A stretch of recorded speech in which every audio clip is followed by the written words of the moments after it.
găsit la un nou canal de YouTube. O să vă dau tutorial cum vă jucați Minecraft pe PC. O am deja pe Alex. Ok, deci apăsați pe E, mergeți la inventory și apăsați iarăși pe E ca să... Ok. Întâi, hai să luăm ce ne trebuie.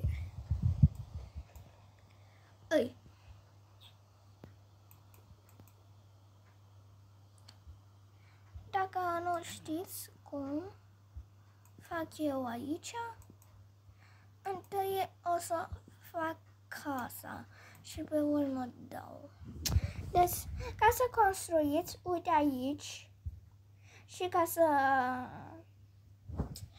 uite așa, să strici ăla, apeși aici. Și ca să iei iteme, așa. Ok. Și ar trebui să luăm un pat. Revenim. Am revenit.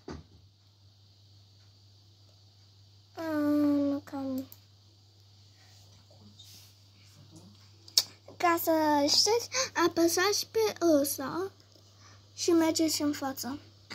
O să mă duc în față. Ok.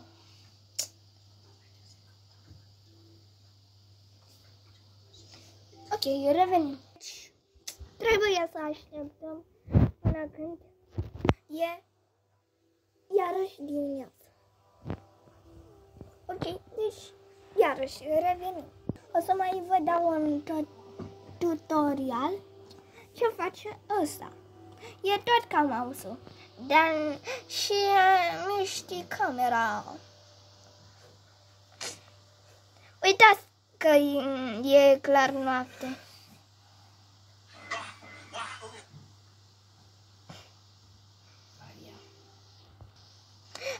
Ok, deci aici nu e așa de noapte, dar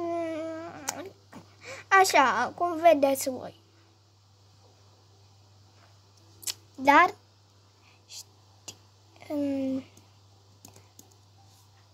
ok, deci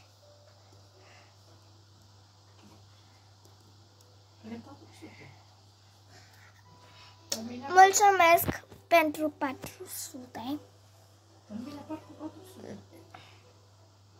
Hai să facem clar în apă. Numai că trebuie să fac partea a doua. Întâi, deci, uite așa. Să mergeți în față. Să mergeți în spate. A mergeți în stânga. Mergeți în dreapta. Ok. Pa, pa. Mergem la partea a doua.